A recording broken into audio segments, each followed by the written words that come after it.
Mas pode ter mais escondido lá? Como Claro, foi encontrado agora na pandemia. Sim. Ah, é? Eles encontraram na Caverna do Horror. 12, né? Exatamente. É lógico, a gente chama hoje manuscritos do Mar Morto um espectro maior do que simplesmente os encontrados em Qumran. Os que são encontrados lá na época do Bar Kokhba, eles consideram tudo manuscritos do Mar Morto. Encontraram 2 pedaços agora, em 2021, quando anunciaram a pandemia, encontraram um pedaço de Zacarias e um pedaço de Ageu. E o interessante é que os fragmentos que eles encontraram lá, 2 coisas me chamam a atenção. O primeiro foi que, parece que é coisa de Deus mesmo, no auge da pandemia, é justamente o texto em que Deus fala o seguinte: se o Senhor se levantasse sobre a terra, não foi Naum, desculpa, Naum capítulo 1, versículo 5. Assim, o texto, o pedaço é esse aqui, olha. Os montes tremem diante dele, as colinas se derretem, a terra se levanta diante dele. Sim, o mundo com todos os seus moradores. Quem poderá suportar a indignação de Deus? Quem subsistirá diante do furor da sua ira? Justamente na época da pandemia, que estava todo mundo apavorado. Aí, o outro texto que foi encontrado foi Zacarias, no mesmo instante, na época do auge da pandemia, Zacarias capítulo 8... pegar aqui para vocês, que eu tenho até marcadinho aqui, ó, capítulo 8, versículo 16. E olha como é que isso bate para o Brasil atual. Eis as coisas que cada um de vocês devem fazer, principalmente para os políticos aí hoje, que cada um fale a verdade com o seu próximo. Nos tribunais, julguem com justiça. Olha aí, Supremo. Segundo a vontade em favor da paz, que ninguém faça planos para prejudicar o seu próximo, nem ame o juramento falso, porque eu odeio todas essas coisas, diz o Senhor. Deus fez com que isso fosse encontrado, é muita coincidência para ser só coincidência, na época que o mundo estava agitado.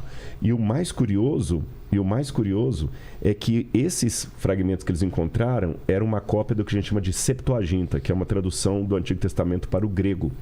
Só que a parte que estava o tetragrama sagrado, o nome de Hashem, estava em paleo-hebraico. Olha que interessante. Na época que essa tradução foi feita, eles já não usavam mais o paleo-hebraico. E por que está essa parte só em... reverência para com o nome de Deus. Escrito de maneira diferenciada, o nome... Quando os maçoretas iam copiar o texto, quando aparecia o nome de Deus sagrado, eles trocavam a caneta. E tinha toda uma reverência. E na hora de ler o texto, não pronuncia-se o nome de Deus por respeito. O único dia, eu não sei se no judaísmo ainda é assim, mas no passado só citava o nome de Deus no Yom Kippur. Eu não sei se isso mudou, se ainda continua assim. Não, valeu. Só no Yom Kippur, né? Por isso que acabou se perdendo qual que é a pronúncia realmente do tetragrama sagrado. Então, a reverência que eles têm... Então, ao mesmo tempo que eu fiz aquela crítica, a gente também tem que aprender. Eles têm uma reverência com a Bíblia. E o Sayão mencionou aí com a terra. O pai dele, é bonito isso, meu filho. Por que você é judeu? Que dia que seu pai perguntou, por que você é brasileiro? Qual a história do seu povo? Agora, sabe o que é mais triste, Daniel? Agora eu vou fazer uma crítica aos judeus, se você me permite, com muita dor no meu coração. Eu conversei já com alguns jovens israelenses que hoje o Holocausto para eles não significa nada. Porque como já tem 70 e tantos anos do fim da Segunda Guerra, os poucos sobreviventes já estão idosos, estão morrendo. Para muitos jovens hoje não significa muita coisa. Infelizmente, também está havendo um secularismo dentro da sociedade israelense muito forte. E aí que vem a ironia. O que Hitler não conseguiu fazer, que é tirar a fé do povo judeu, porque quem entrou para o campo de concentração crente voltou crente, Hollywood conseguiu. Como? Hollywood foi fundada por judeus. Certo.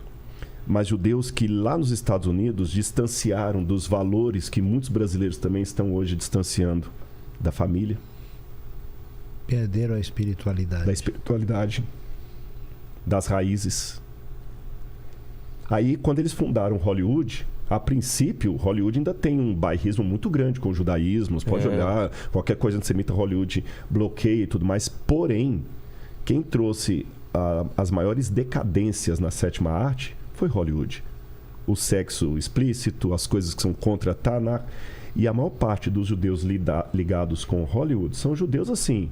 Mas ele não acredita em Deus, não está nem aí com nada.